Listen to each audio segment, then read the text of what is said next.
150,000 out of 400,000 people in Hawaii were of Japanese descent at the beginning of World War II.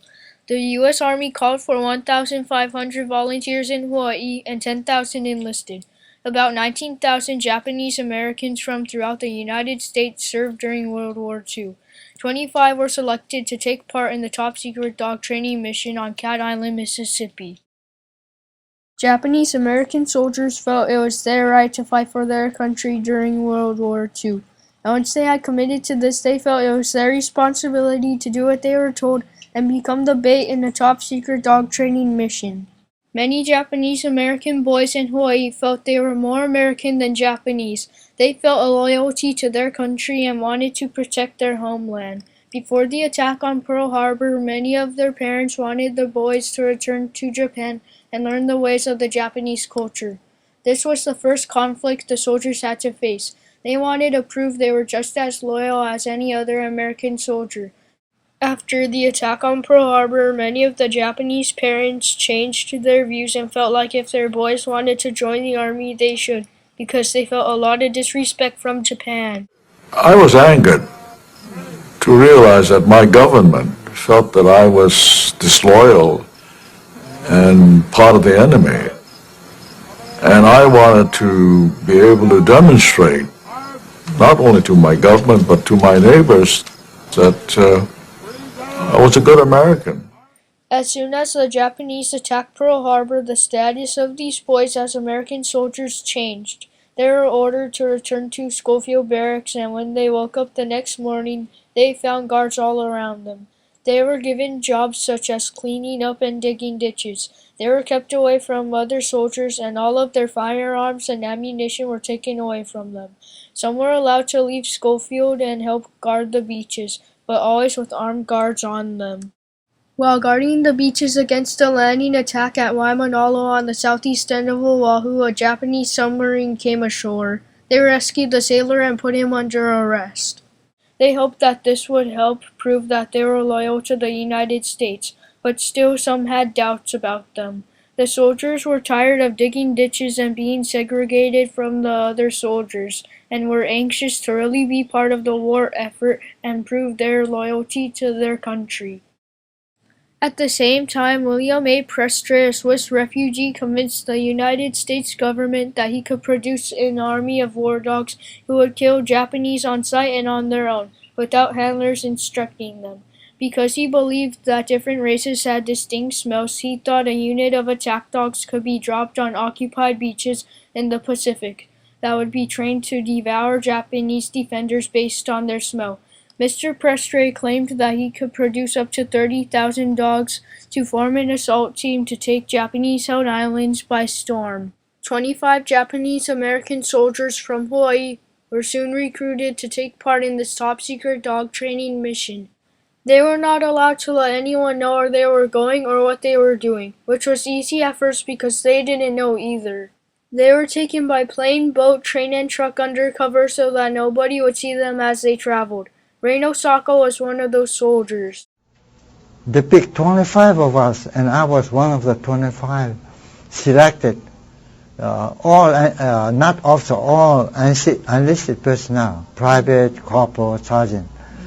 And they told us that we're going to train, secret training, somewhere in the south.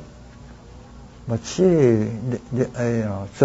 that morning, they told us, don't say anything to your own bodies, and don't goodbye, and don't say anything. After several days, they finally reached Cat Island off the coast of Mississippi. Once they began their work, everything changed. They were shocked to learn that they would be used as dog bait in the top-secret dog training mission. Even though they didn't agree with the methods, they felt it was their duty and responsibility to participate and continue to prove their loyalty to America.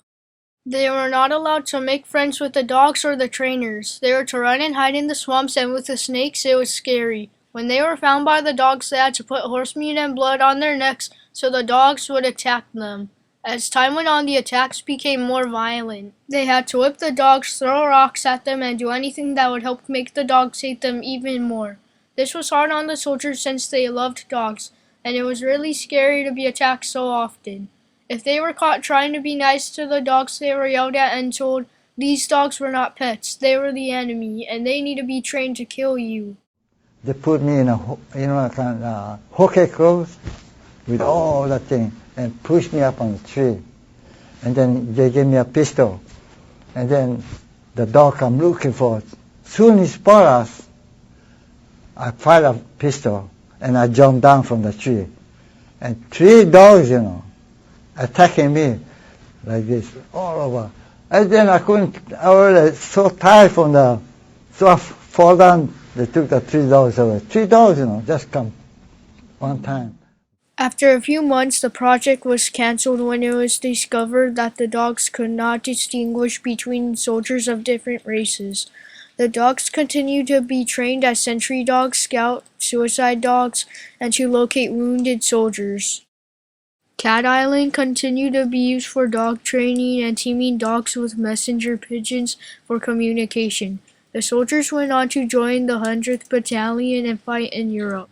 President Harry S. Truman honored the Japanese American soldiers for their service in World War II and for fighting prejudice.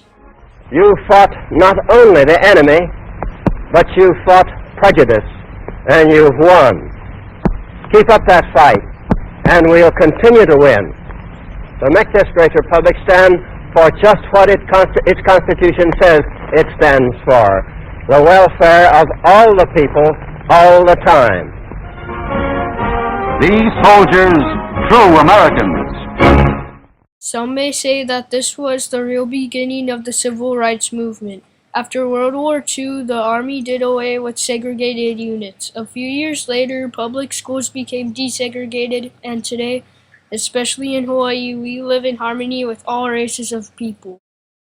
This all began with 25 Japanese American soldiers from Hawaii that felt it was their right and responsibility to show their loyalty to America by taking part in the top-secret dog training mission. I'm convinced that it takes a little while, it takes some blood, some sacrifice, but this country moves forward. You are very fortunate. You live in a great country. There are 33 words that are very sacred to all of us. We hold these truths to be self-evident, that all men are created equal, that they are endowed by their Creator with certain unalienable rights, that among these are life, liberty, and the pursuit of happiness.